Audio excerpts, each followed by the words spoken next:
You have no rights here. We're not under the Empire's... What? I love this because let me see, she's sitting up here. Karen. She's sitting up here talking shit with her hand sticking right out after they said, we're going to chop your hand off if you talk shit. Well, you would put yours in your pocket. Yeah. Like, all I'm saying is y'all have no authority. I would have made an attempt to put my hand like I'm doing a pledge of allegiance or something. She sat up here and talk shit. Hey, bitch, this ain't down the real. Who the hell you think? Ah! They're not going to really do it, though, right? You're not going to. That was a fake threat. What you gonna do, huh? You black bitch. Oh! Shit, all right. You right. What were you saying? Y'all saw that, right?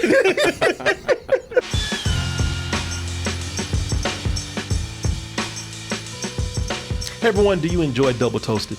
Then put it on your body. Check out our tpublic.com merch store where you'll find all these wonderful designs that look great on high quality t-shirts with more designs coming soon. Or check out other high quality items such as mugs, pillows, tote bags, and more. Once again, that is tpublic.com, teepublic.com, or click the link in the description below. Right, you know my feelings on Star Wars. I don't try to hide it. I feel like at best, Star Wars, the property as a whole, is still a work in progress. Still trying to find itself these days.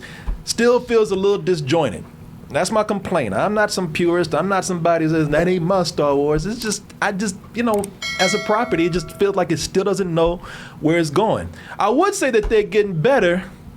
I would say that they're making steps in the right direction, but this asshole came up. I felt like this was a big step backwards. And maybe that's the way it will always be with Star Wars, man. I mean, because if you really think about it, Star Wars, since its introduction, has always been kind of scatterbrained. Sure. They've always had the great Star Wars stuff over here and this piece of shit over here. They've always, had great moments and lows, man. Run fast, run. And a courageous Earth child is left orphaned. Oh,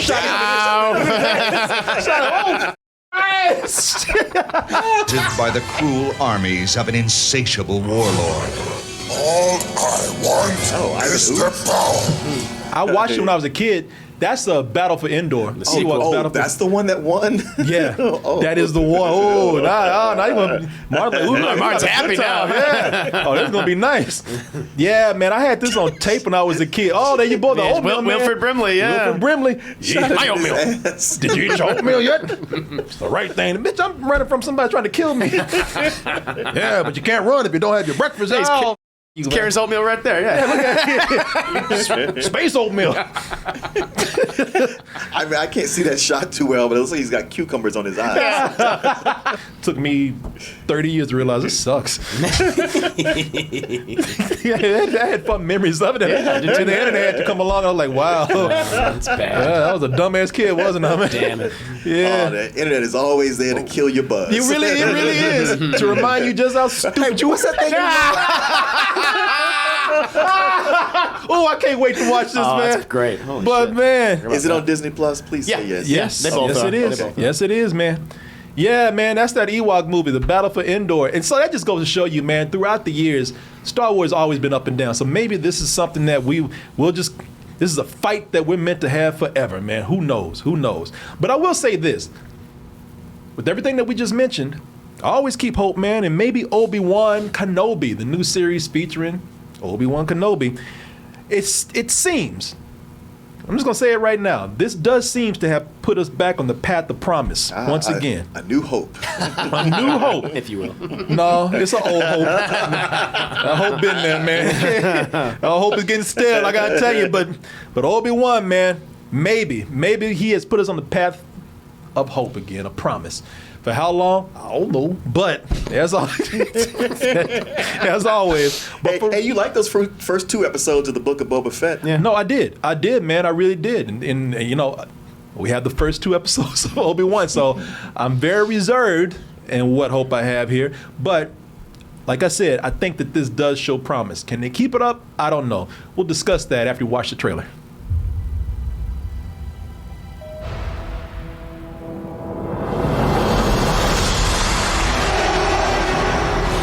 We all know this, whether we like these movies or not. We all know what the deal is with Obi Wan Kenobi. If you've been keeping up with the prequels, we all saw them, whether we like them or not.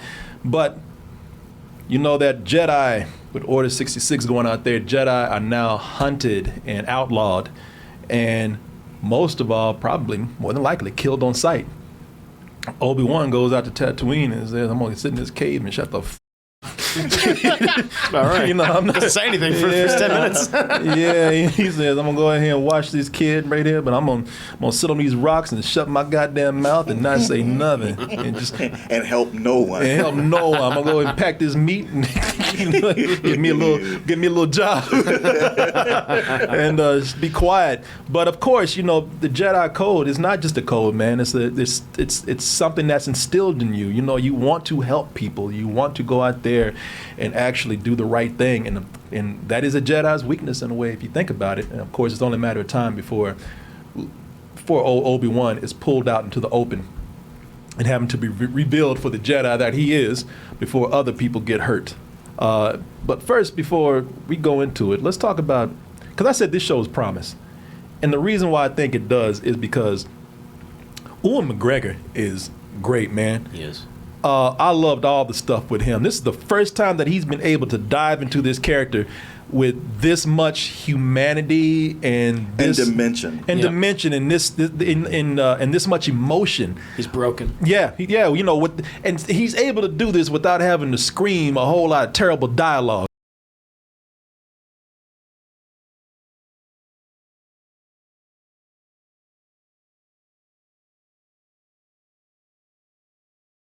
Burning, give me. Help me! Hey man, can we talk about this later? I'm all stubs. Help me! I'm on fire. But actually, one of the coolest scenes in Star Wars, the prequels, that is. But even the dialogue is still a little hokey right there. Yeah. You know, this is really the first time that we've seen this character, and that's why Ewan McGregor took it. He said, he says, I got to make up for this character, because Ewan McGregor, and it's a true story, man. You can read an article about this, which I just read. He said they made the first movie, and he's like, oh shit, Star Wars, man, babe, I'm a part of history, man, cinema history. And they made that first movie, and when it was done, he's like, we got 2 more of these to make. Yeah, well, I got a contract. So, Yeah. and he just felt like, I just don't know if I'm gonna be able to bring it to this character. But now he is, man. You know, this is there's so many good moments that are relatable with him, because I can tell you, we probably all felt like this after we saw the prequels. Just riding home, not able to look at each other. Everybody got their head down. After we all see, it was us driving home after the first Attack of the Clones. Everybody like, well, man, how'd you like it? I don't know, man. Okay. I guess that's how this is gonna go. Yeah, man. Huh? Yeah, Back in tomorrow, huh? All right. 2 more of these, huh? But yeah, man. But Ewan McGregor does a great job, because not only is he carrying the burden of grief with this is what I love about this character now. Yeah. He's carrying grief, but man, he's also carrying a lot of fear. You know, he's like, I'm not no badass, man. I can't do nothing. And shit, and plus he ain't saying nothing. It's like, they ain't gonna get me.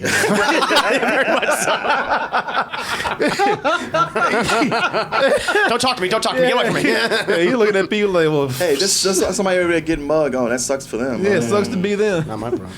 Yeah, shit, he's out there in the town square seeing people hung. He's like, well, shit, hang loose, blood. Like,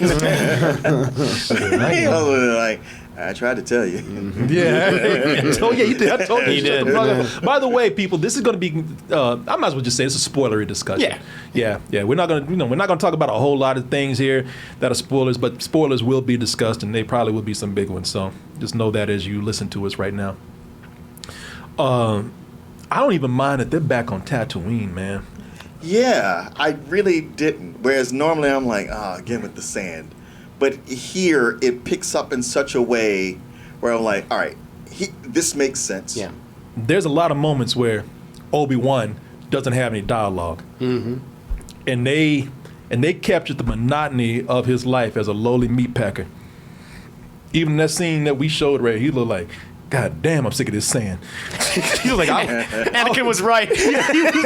we said this other day, Anakin was right, because I was like, we laughed at that line, I hate sand. It was like, yeah, I see what you mean, man. You're right about that, Anakin. I'll give you that one. If I could go any place else where they wouldn't kill my ass, I'd go right now. God damn this Why'd I sand. choose this planet? Fuck. Should have went to Alderaan. But no, I really like those moments, those quiet moments, man. Those real quiet moments that build character. Yeah. Him, him. I like that with him feeding his those scenes where he's feeding whatever the hell that creature is. His horse. His reptile horse. Goddamn reptile camel or whatever, lizard camel. Yeah, that's good. Yeah, and I like that. He's feeding. He comes home after a hard day at work, saves a piece of meat for his creature, and what I like about that, he does it with no dialogue. Yeah. But what it does is it shows exactly what they're setting up in the show. He still has compassion, even with a little gesture like that, and that is what's gonna get your ass in trouble. I know. Every time he was squirreling away a little piece of meat, I'm like, "What are you doing? Yeah. When you gonna get caught? What are you doing?" Exactly, man. No. And of course, you saw this in the trailer, but the only excitement he gets right now is watching little boys out in the desert, looking at Luke not doing what he's told. He's like, damn, this is a good episode. It's like watching Luke. Yeah. It's him watching an episode of Dennis the Menace. Yeah. I wonder what old Luke's up to today. Shit, that's his TV. That's the only thing he got. He got Luke TV. He's like, damn, this shit getting good, man. That's a good one tonight. Oh shit. He's gonna get it now. Man, it's an action-packed episode this week. Zoom, pow. Yeah, man, what you gonna say? I was gonna say, I don't mean to make it dirty, but if you see his hand just getting lower and lower and lower, and I'm like, no, Ben, you've been there too long. Well, he has been there a long time. He has, yeah. He's even like, God, forgive me for what I'm doing. He's like, man, it's been a long time. I got nothing else. Oh, Obi-Wan ain't had nothing but that lizard creature. That's what's been missing from some of these shows here, man. They've been so into marketing these shows as commercials and ways of making money off the fans out there. We have not had any real great dramatic moments in these shows. Now we've had some shows where they've had some great action, they've had some dark moments in them, but we have not had any episodes of true, really great drama going on. And I think that this happens when they bring in Uncle Owen. What's his name? Joel Edgerton. Joel Edgerton. Who's great. I've always loved Joel Edgerton as an actor, man. Oh yeah, no, he's good in everything. No, he's a Australian actor, but this guy has so much range, and he's so good. And we got this scene here, and this is a great dramatic scene where Obi-Wan gets busted watching Luke trying to give him gifts and everything. He's like, I told you about this shit now. Stay away from Luke. I told you. I want you to stay away from him. When the time comes, he must be trained. Like you trained his father? Well, that's just low. Damn. Man, we're talking about too soon. You're like, man, it's been years. Still, too soon. That just hurt. You cut me to the quick, Owen. You cut me to the quick. Yeah, man. That's a great dramatic moment right there. Hey, let me ask you something. Do you still... He had to break it, though. He No. broke the toy and threw it at him. He sure did. Tell you no more now. If I gotta come back and beat your ass, I don't give a damn what kind of force you have. Stop watching us. Yeah, I can do a little something myself. I don't know how I feel about this because I talked about this before. I said, man, seeing how much Uncle Owen really does care. Yes. About Luke. Like, he actually loves his kid, man. That's family. It just makes it, I don't know, maybe I'm reading this too much. It just makes Luke seem more like an asshole when Uncle Owen died and Aunt Banu or Blue, whatever her name is. Because I don't feel that way at all. He he lost everything. Yeah. And he's like, I have nothing left here. I read that scene completely different. I'm sorry. I guess I just want him to cry or be like, damn, man, I don't know.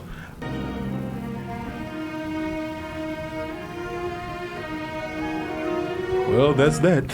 I also, read it that way. the more people talk, especially in this episode, these episodes of Obi-Wan, that the Empire kind of comes in and just does people dirty like this a lot. And, Oh, yeah. And people have just gotten like sometimes this happens. Yep. It's war crimes. Crimes against humanity. Yeah, but they run everything. So what can you? Who can you report this to? Yeah. For myself, I think how Mark Hamill handled that scene, I thought was quite great. But I just love that we were getting a lot more context with Owen Lars now, and where it's like, wow, like you guys said, like he really did love Luke. Yeah. And it makes A New Hope even better for me because they're like, oh, they're kind of like they're in the first third or whatever, and then they're gone. But now it's like think back, like they did everything they could to raise their kid, who's not even their blood relative. Yeah. That's the thing about it, which is like really shows how good people they were. What is the Anakin's mother married Owen Lars' father after Anakin left. After he left Tatooine. Okay. And so Anakin and Owen Lars are like half brothers. Oh, okay. Yeah. Okay. Yeah. No, every now and then, because I don't always like going back to the past with Star Wars. Again, for reasons that feel corporate, but every now and then they do something where they go back and add more character to these characters that weren't that big before. Because this doesn't have a big, huh? Yeah, remember this? Remember this? Yeah. This is more filling in the gaps. Yes. And giving something older more dimension to it. And it feels natural. Yeah. Well, because they're acting. Yeah. It's two things that are going on here. It's a written scene, and it's written for actors. It's written with really good dialogue. It's written with emotional weight. It's not an Easter egg. It ain't like hey, he peeps his head and like Uncle Owen, everybody. Yeah. He's gone. No, I actually like that. I like that a lot. It's a great scene. No, it is a great scene. And I gotta tell you, even through the monotony of Obi-Wan's life, there's still something exciting about watching a fugitive and hiding, even if they're just hiding. Because they got that whole thing of like when it's gonna get caught because they know they're being hunted. But anything I want to add to that? Anything you want to say? Well, also with Obi-Wan is we see a lot of it is him wanting to pay penance because he feels terrible about everything that happened, having to kill Anakin. That guilt is weighing heavily on him. So him living this Spartan life out in the cave, lonely, is him feeling like he's paying for his sins. Yeah, no, very much so, man. Is this the best of all the Disney shows? That's debatable. It's too early yet, I would say. It's too early to say, and it's debatable. You can't go by with just 2 episodes. But it definitely, right now, is going along the path of the darkest of all the shows. These Inquisitors that they got who come in, who are Jedis, who are trained to hunt other Jedis, they're ruthless, man. Well, now, what's that? Especially old girl there. Yeah. Their dialogue is not always great. It's something... Star Wars has always been known for having iffy dialogue. Sometimes it's awesome, sometimes it's not. I say then, it's villain dialogue, so it's not always all that great. But they are very threatening when they show up. They back up what they say. And you say, hey, if y'all don't talk and we're gonna do a certain thing, they're gonna do it. You will be rewarded well. Or you'll be punished. Riva! Hands go first. God damn, girl! Told your ass I got this. I love how, they're all evil, but they're like, settle your ass down. They get annoyed of her so much. That show's like, she's a loose cannon. She's got to go. You can't have, even if you're evil, you can't have people like that in your organization. Yeah, like, damn, boy, you ruining the whole effect right now. We're monologuing. Yeah, making me look like a bitch right now. Come on. We rehearsed this. Yeah. No, people, really, I'm in charge. Seriously. Anyway. That way, when you reach for anything. Oh, hold on. Yeah, she put something down here and told them. Said, hey, look, y'all. Y'all better start doing what we say, or... You have no rights here. We're not under the Empire's... What? I love this because... let me see. She sit up here. Karen. She sitting up here talking. She talking shit with her hand sticking right out. After they said we gonna chop your hand off if you talk shit. Well, you would put yours in your pocket. Yeah. Like, all I'm saying is y'all don't have no. I would have made an attempt to put my hand like I'm doing Pledge of Allegiance. She sat up here and talk shit. Hey, bitch, this ain't down the real. Who the hell you think? Ah! They're not gonna really do it though, right? You're not gonna. That was a fake threat. What you gonna do, huh? You black bitch! Oh! Shit, all right. You right. What were you saying? Y'all saw that, right? My hand. I'm gonna say what I had to say. I love that. I was like, oh, okay, y'all ain't playing. All right. Yeah, because it comes in with the Grand Inquisitor like he's the new Christoph Waltz making his speech and everything. But when she does this, you're like, oh, these guys are not around. Oh, no, not at all. Oh, and I didn't know that is Han from Fast and Furious right there. Oh, Sun Kang. What? Yeah. Really? Yeah. Great makeup. Yeah. Yeah. That does not look like him. No, they got all that goddamn pancake batter on his face, but yeah, he couldn't tell. But that is him. Because I know some people probably think that's Wong in there or something.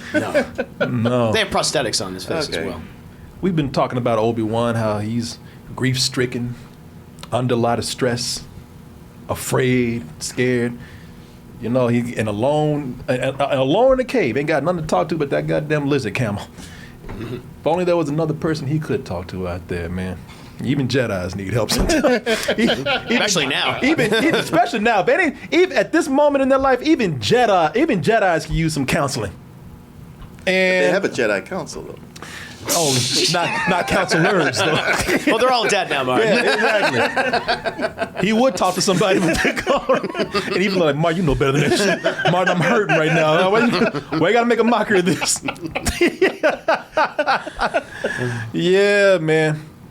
If only they had better help in that galaxy far, far away. Y'all know that we're gonna do this right now. But I am being serious right now. We're having a good laugh. But to let you know how important your mental health is and how getting some therapy and getting some counseling, that would not be a bad thing. Because a lot of people, it always had the stigma of, well, you mentally ill. We're talking about straitjacket ill. And those are the kind of people that go to therapy. A lot of people who do what we do are actually figuring out, man, I need to decompress somehow. I need to talk to somebody. I need therapy. There are a lot of people online who are experiencing burnout at this moment. There are a lot of things that people go through, and they don't realize those are the things that they could talk to people about. Sure. You can talk to people about your relationship, and I'm talking about doing this with BetterHelp. BetterHelp.com. That's BetterHelp.com. BetterHelp.com. There's a lot of things that you should be talking to people about. Your relationship, your job. You might be at a moment in your life where you're stressed out just because of the way of the world right now. First of all, they can find somebody to actually suit your needs, somebody you feel comfortable talking to. You can do that on the phone. You can do that through video. Whatever makes you feel the safest, the most comfortable, the most at ease, that's how you can do it. Millions have used BetterHelp to actually seek therapy. Whatever kind of preconceived notions you have about therapy, get that out your head, and try to use this, man. It's much more affordable than in-person therapy. And as I said, you'll be matched with somebody under 48 hours. Y'all know I went to therapy. I think I'm going back to it. That shit. I told people I'm traumatized these days looking at the news. Sure. I am. I'm not even joking, y'all. I feel like I need this more than ever. I haven't done it yet, but I think I am because it's just it's getting hard for a lot of people out there. But we all can get through it, man. We can actually talk to somebody. So here's what I want you to do. I want you to go to BetterHelp.com/double-toasted, and you're going to get 10% off your first month of BetterHelp. Considering what I've seen firsthand with people, please talk to somebody. Start with BetterHelp, but if you don't, talk to somebody. But this is a very good way to do this. I want to thank BetterHelp for sponsoring this portion of the show, and also all of you out there, as always, for your help. Going back to what we were talking about, Moses Ingram, if you recognize her, she was in The Queen's Gambit. She was the friend in the orphanage, for those who saw the show. Yeah. Now, I'm glad that she's on the come up right now, man. Her character, actually, even with considering the dialogue that they have to say, her character has the most depth out of all these grand inquisitors, man. There's these inquisitors because there's three of them, and two of them look at her like, yeah, but you're the lowest of all of us, so you need to shut the up. I love that because, first of all, y'all talking to an angry black woman. And she came in mad. I said, y'all keep playing. It's only a matter of time for y'all say the wrong thing to her. And you know, she might be, like you say, a loose cannon, but man, it was kind of cool to see that with her. Sure. Well, we're used to them coming in, dressed like Nazis with their cool British accents. Yeah. And doing something a little sly. And she's wild. And for all their insults and threats, none of that seems to affect her. No, what I put on you, yeah. No, that doesn't. Yeah, and it is cool to see them coming in and not having that British accent that they have all the time, you know. The thing that really keeps this going for me with this character is, first of all, like I said, she's very angry, so and the more shit they talk to her, the more it's like, all right, somebody gonna pay. Somebody gonna piss off at the wrong time at the wrong place. But she keeps putting it out there that there is something about Obi-Wan that she wants.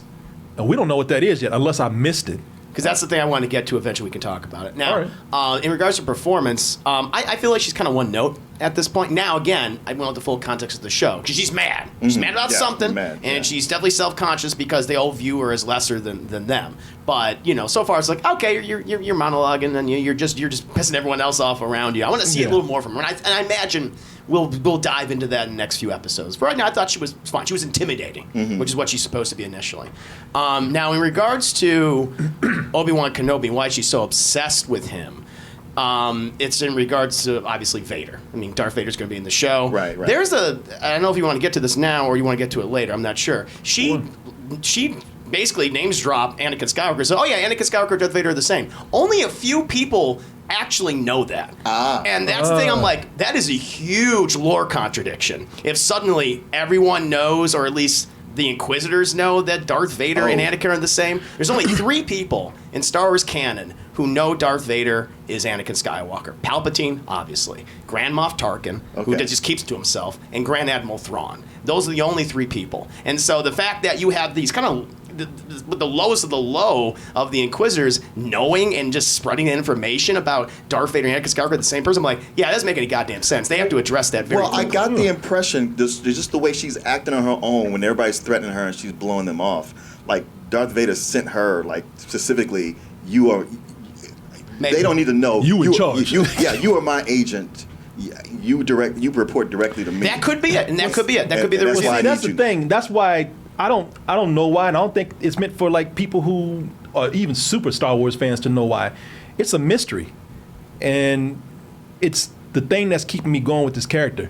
It's like, I can see her being one note, but it's like, okay, she's angry. Man, she's pissed off about something. And something very specific. And they haven't revealed that yet. And that's kind of exciting to me. That's what's keeping me going with this character. I'm like, why is she so mad? And what is this secret that she's got to find Obi-Wan this hard? And that's a good theory that maybe if she's the only one that knows that Anakin and Darth Vader are the same, maybe she was sent by him. And that also puts her in a very dangerous situation because Vader would not share that information willingly to anyone else. I told you not to say nothing. I know, Exactly. Yeah. So. God damn, boy, y'all can't keep a secret. She's just screeching Look, it. just hint to him, but don't actually tell him.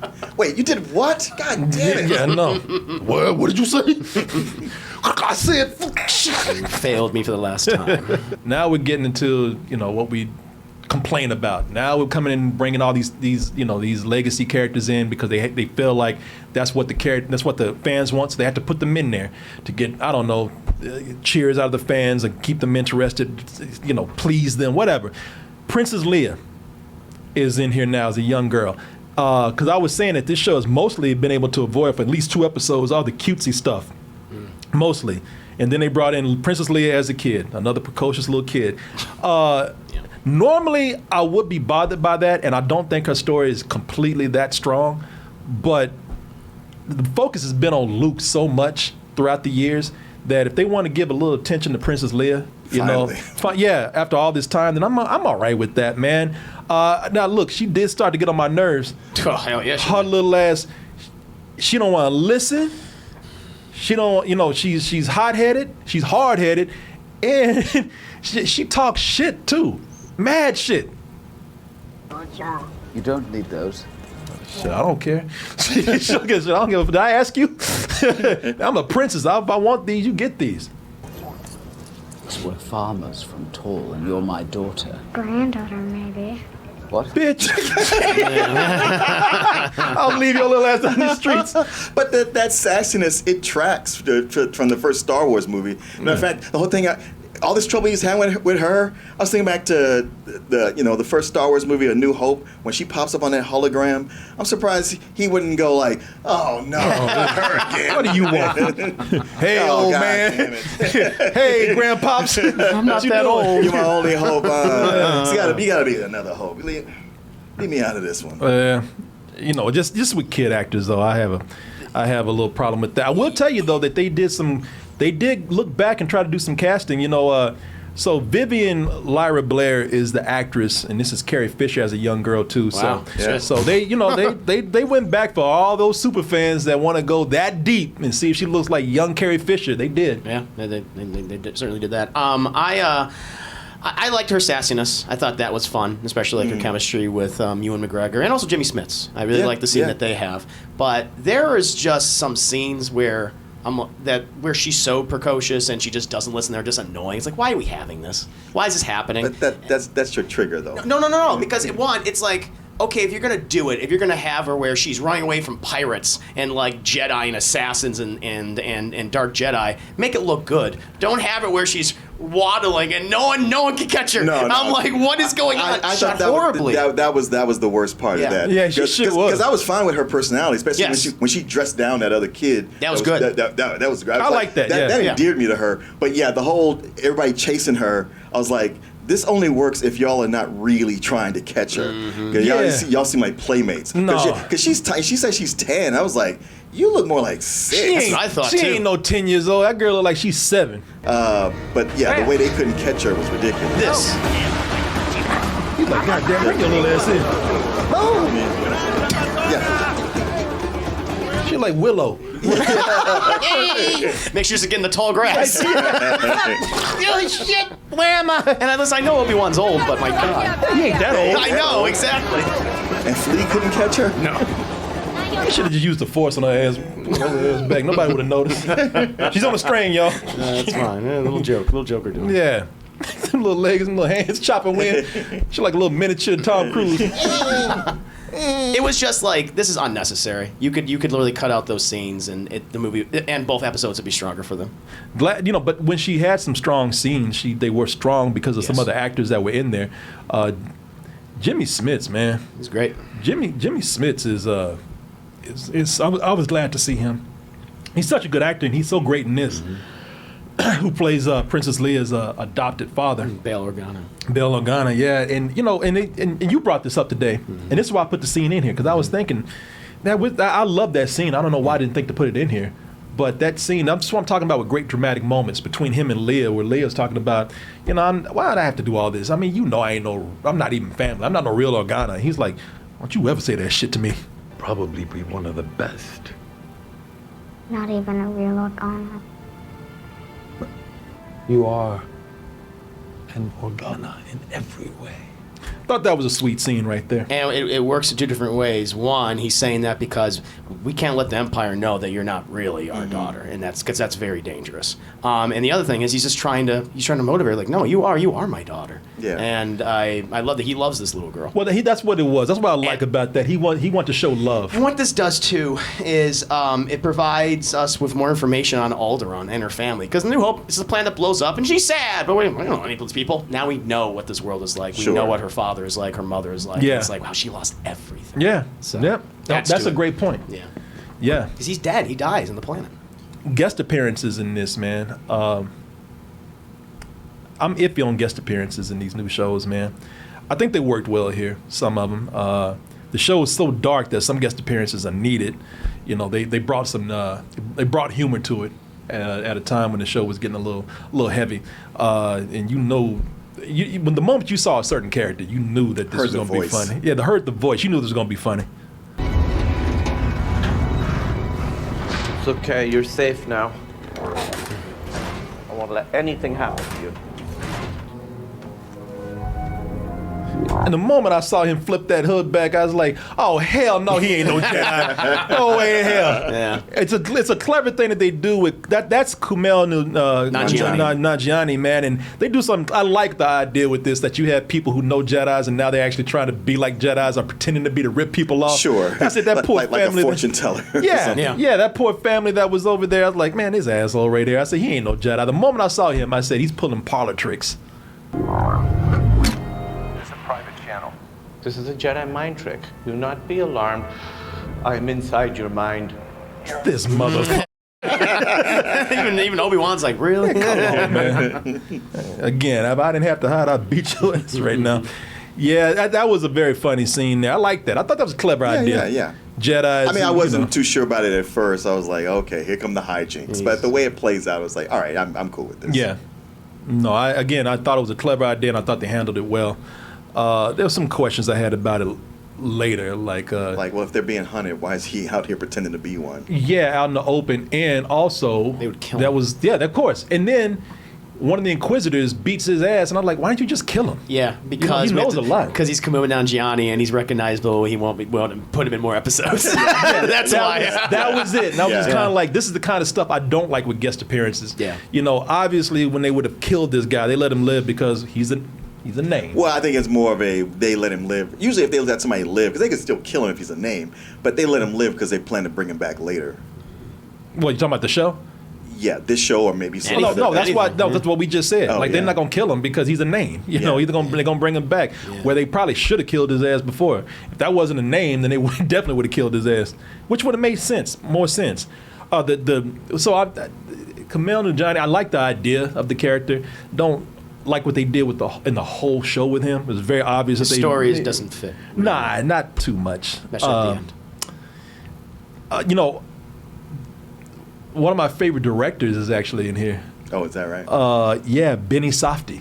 Oh, yeah. In the very beginning, yeah. Yeah, who did Uncut Gems and also Good Time. I like him here, because what they're doing is they're bringing in people who are mostly Star Wars fans that are getting to live out their dreams of being part of Star Wars now that they're popular enough, or they're getting people who talk shit and they're like, you know what, no, be in Star Wars and you'll see how cool this is. Like, what's his name in The Mandalorian? Gosh. The comedian. You know what I'm talking about. Oh, Bill Burr. Bill Burr. Thank you. Yeah, Bill Burr was. I was thinking about him Boston earlier. Star Wars. Yeah, Boston he was Space talking Man. so much shit, and they're like, you know what? As punishment, we're gonna put you in Star Wars. He's great. But Ben Safdie, you see him in this this clip right here. You saw him. He's a Jedi in hiding, and and this guy, he does small roles in a lot of movies. So it's kind of cool to see him kind of, not being these independents. These independent movies. Yeah, he was just in Licorice Pizza. Licorice Pizza, yeah. He's loosening it up and saying, I can do some fun mainstream Star Wars stuff too. Now, if he were smart, he'd keep moving, but the Jedi code is like an itch. You offer him a place to hide, fresh water. No, man, I ain't out here. No, for real, man. Shade from the suns, but the stories they begin, and they travel quickly. There.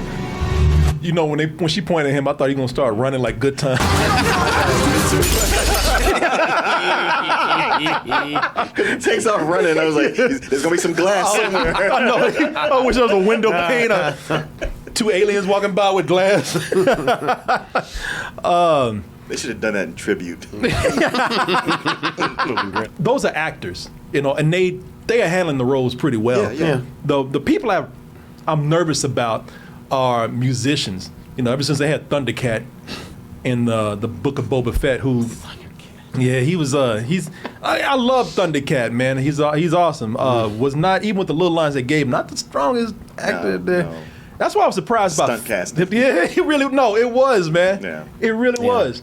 That's why I was surprised with Flea in this, man. You know who Flea is? Yeah, Red Hot Chili Peppers. Okay, no, I wasn't mad. Watch, Martin, watch. We're going to make fun of Chris's lack of music knowledge. It's going to be funny. I was asking to help, that's all. Yeah, I was sure, going to assist you. Nobody's buying that. Damn. Curses. But no, Flea from Red Hot Chili Peppers, man. How'd you think he did? He was weird. Yeah. He's always weird. This is odd. You see him pop up in movies ever so often. He doesn't get a big role most of the time. That's what's so good about it. Like, he doesn't get a big role. It's probably one of his bigger roles, but I thought he held it down pretty well. It's okay. He ain't, okay. Again, he ain't the best actor. It was all right, but he held it down. I think he got what you said. I think he got by more in his looks because he just looks weird. Yeah. So in him playing a villain, he kidnaps Leia. That worked in his favor. Where is the girl? She must be close. Doesn't matter. You're not getting out of here. Okay. You're not a Jedi. Like, damn, you weird looking. What are you? Maybe he's an alien. Are you even human? Makeup department did a great job.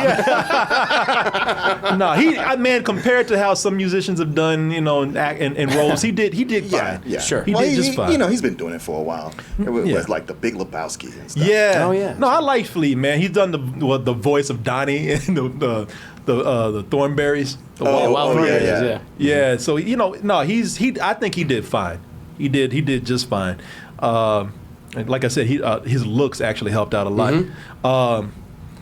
And I'm only nervous because they got other musicians coming in now. Oh, they do. Well, Ice Cube is supposed to be here at some point. Well, his son. And his son, O'Shea Jackson Jr. Yeah. Well, his son's an actor. No, his son is an actor. And he's actually a good actor. And no, his son is a good actor, and actually, I look forward to seeing him. And Ice Cube, when Ice Cube, hey, look, all I gotta say is that he better not make no "today was a good day" puns. Damn, it was a good day. I bet he does. He does it in every thing he's in. I'll flip my computer over. I think that's part of his contract. It's in his contract. Yeah. You gotta let him say it. You gotta work it in somehow. Whenever he says that, it's not a good day for me. I don't like it. But I'm looking forward to see when he does. But as you said, the stunt casting is starting to get to me because it's taking me out the show. Sure. I know Star Wars has done that before. Look at the Christmas special. Oh man, jeez. Should that be a model? Yes, we should be ready in case it goes off the rails like that. But yeah, man, these musicians and stunt casting, as you say, I like the way you put that, Martin, bringing that stuff in here. I'm like, it's really taking me out the show sometimes, man. If we can pull it back on that, I really would appreciate that. Just get actors. How about that? Let the actors act. What they've been hired to do. That's the people who that's their job, acting. I was glad they left Tatooine, but sometimes when they leave, they go to places that look like a set or look like a parody of something that we do here on Earth. You didn't like the Blade Runner planet? Because that's what it is. Blade Runner Almost planet. every sci-fi movie is using that Blade Runner planet now. Yeah. Well, you know what? It is a Blade Runner planet, and it's also it's a Blade Runner. It's Blade Runner combined with the Fifth Element now. Oh, sure. I took the Blade Runner planet. All right, whatever. I can deal with that. But these costumes are looking pretty silly right now. I got all these people on this planet looking like pimps and hoes, man. And he looking like Sub-Zero. Yeah, Sub-Zero from Mortal Kombat.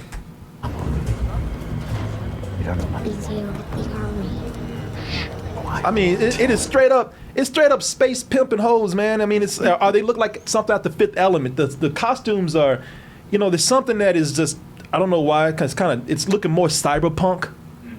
And it's kind of taking me out the show a little bit too. Yeah, it's supposed to be like the red light district, though. Yeah, I know. Of this thing, so So they really are kind of hookers and drug dealers, and so I get it. But it's just the way that they're dressed is just like, man, I don't know why. Here's big spoiler right here. I thought Darth Vader looked cool.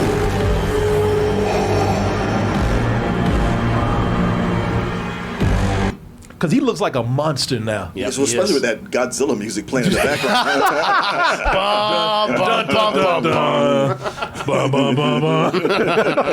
Yeah, he looks scary now, man. Pickle Vader. Because shit, if you go to a barbershop, a black barbershop, they got that shit hanging up in there. He's flowing there with the rest of the eggs. Yeah. If you go to a black bar or something, they got pickled pig's feet that look just like that. Because before, whenever Darth Vader came around, even when I knew Anakin Skywalker was with what's his name, Hayden Christensen. Hayden Christensen. Whenever I saw Darth Vader, I just like, man, I still just pictured a big black man in there. That's all I saw. But now I'm like, God damn, all right, that feels more like something that's inside of Darth Vader. That's something very intimidating. Again, some inconsistencies going on because the original Darth Vader didn't look like no rock. It didn't look like a boulder. You know, that's the one that we had when he finally revealed himself, which is a big contrast to, you know, this thing right here. Yeah, but that one we had, it was just like, when he took that helmet off, you're like, really? Yeah, I was too. Oh, I'm like, really? I've been scared of this guy. Oh, see, I'm the opposite, where it's like, it's revealed he's just this sad, broken man underneath that I can see that, intimidating too. suit. And I thought, wow, that's really interesting. Like, You know without, what? I without can that see that. suit, it's like, oh, no, I'm not intimidated by you. But you realize, like, yeah, he's not who you thought he was. That's a good way of putting it. I don't know. Him being so threatening and proactive through all those movies, and to just take the helmet off, and he was just somebody's grandpa with flour on his head. I was like, yeah, no. Yeah, but that's I guess we're just opposite. I just When he took like that helmet off, his goddamn Uncle Fester under there. Yeah, Uncle Fester. Put a light bulb in his mouth. You do both make great points about his look right there. It's just my thing is the consistency. You know, like I said, you know, you got, like I said, Uncle Fester right here, and then you got a rock man over here. So, but that does look threatening right there. Like I actually want to see him being put together as Darth Vader with that scary, terrifying look right there, man. Because he's all stubs in there. That's it. He's just a torso, which is like, oh my god, it's really horrifying. This is how he spent his life, so you know he's pissed. You know he's mad. He's so mad. He doesn't have a dick anymore. Of course he's mad. Got burned off. In a goddamn aquarium all this time with no fins. It'd just be like, you should have finished me. Yeah. If you were a bro, you would have just finished me off. I got a question. This is probably directed towards you, man, Chris. Yeah. So I guess this is one of the clones that's just, now that clones aren't needed anymore, they're just out there They've been homeless. abandoned by the Empire. Help a veteran get a warm meal. I said $1, bitch. Nah, that was kind of that. Now that I like seeing where you had, because I didn't, you know, the stuff they did with the clones and everything. I wasn't crazy about that idea. I actually hated it. It seemed kind of half baked. Like they had an idea. It was mentioned in a sentence, and when it played out, you're like, this is kind of dumb. I don't know what it is. Again, in the movies, they didn't do it well. I mean, they were just, okay, here's the clones, and now they kill everybody. In the Clone Wars animated series, and in Rebels, and most recently in Star Wars Bad Batch, they make the clones characters, where they all have their individual personalities, their own beliefs, what they want to do, and you realize that they were just pawns in this game, and they were manipulated. And the Empire said, yeah, we don't need you anymore, and they even kill all of them, or they abandon a lot of them. And so this is the state. Like now all the clones, these heroes that were supposed to be the heroes of the Republic, and now they're bums on the street. I kind of like that. It's like a Vietnam comparison. Yep. Very much so. Or any kind of war where people come home and don't get the help that they need, and they cover it up. Yeah, and Tamir Morrison's happy because he can play all these characters. Like, yep. Look at me, badass Boba. I'm homeless Boba. Mm-hmm. All sorts of Boba. I want cross-dressing Boba. At some You might point. get that. Yeah. Great sequence. Somebody said he could use better help. Yeah, he needs all the help. Boy, all these characters just giving better help so much advertising. Hell, this show ain't nothing but a whole better help ad right here. Yeah. You know, I'm gonna let you guys kind of wrap it up, but I would wrap it up myself right now. I'll say, listen, I like the show. I like it. Don't love it. I like the show so far. Just like it.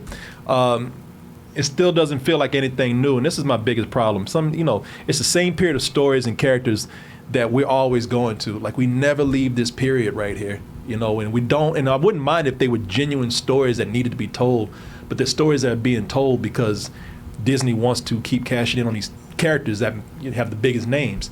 So, you know, the nostalgia is just not that strong with me right now. Where I want to keep being in this area.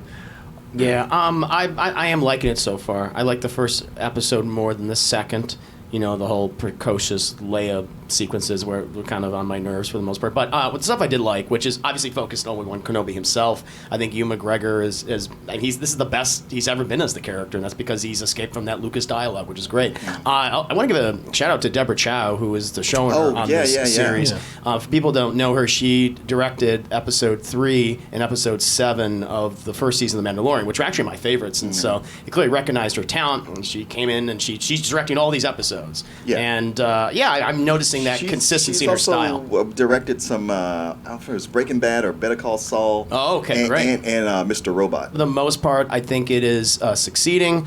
I have there's some lore issues, but maybe I'm being a stickler with the details as a Star Wars fan. But overall, I have been impressed so far. I want to see where this eventually ends up. What'd you give it? I would give the first episode a full price and the second one like a matinee. Okay. Overall. At the moment, high matinee. I think I'm liking the show better than you guys, just because I had lower expectations, perhaps, and also I'm not deep in the lore. And other than the chase scenes with Leia, I also like that they're focusing on her and not Luke so much, and seeing because there was always that thing in these later movies that, well, she's got the Force too, and it's like, well, that's never really been a thing. So here's a chance to show some of that, and I'm good with the casting for the most part. I think this has a strong start. I mean, like you said, we never know where this is going to go. They got plenty of room to tank, but so far, I think these 2 episodes are very promising. For me, so far, it's been a low full price. So yeah, I give it a matinee, just simple matinee. We'll see where it goes from there. I don't think Kathleen Kennedy should have control of this property. I just feel like she's been extraordinarily inconsistent.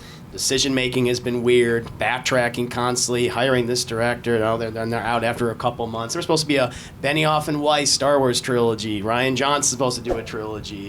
Josh Trank was going to do a Star Wars. It's like, this is all over the place. And even recently, that Variety article came out where she was talking about, the lessons we learned from Solo is that we recast. The reason why the movie failed is because we recasted Han Solo and Lando Calrissian, blaming Alden Ehrenreich and Donald Glover for the failure of that movie. And it's like, we can't recast legacy characters. You have a show where you have a recasting of a legacy character, Ewan McGregor. What the hell are you talking about? And so, well, it doesn't count because he was in the movies already. Okay. But I know. I agree with you. But I understand. Yeah, and it's it's like learning the wrong lessons, and that's what's bothering me. They got to get someone better up in there. I'm not even saying Dave Filoni, I'm saying Jon Favreau, but just like you need to get a Kevin Feige person to go like, okay, we can do familiar stuff, but let's expand it now and do something totally unique. And they're not doing that, and so it's frustrating as a viewer and as someone who loves this property and wants to like it. Yeah, I want to see it get back in there too. And I got to tell you, somebody who's not even into Star Wars as much as you guys, I can still see how it's convoluted. Yeah. You know what I mean? It's just obvious. You can see how it's going. Yeah, I don't know, man. I don't want to complain about it because, like I said, this is cool. But I'm only bringing that up.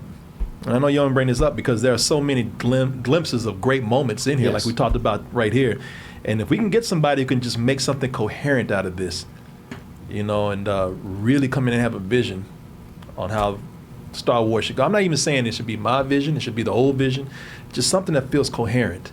That would make these things have so much more coherency to them and something that's so much more great. But that's just our opinion. But for right now, it's all about this show. It's good. It's good. So we'll see where it goes. Take it on its own. It's good. All right, shit, they already started. They throwing shit at us now. You son of a bitch. Hey, you. Hey, everyone, support our Patreon, which helps us to continue bringing you our live streams, videos, and podcasts while bringing you new content such as exclusive live streams and animated shorts.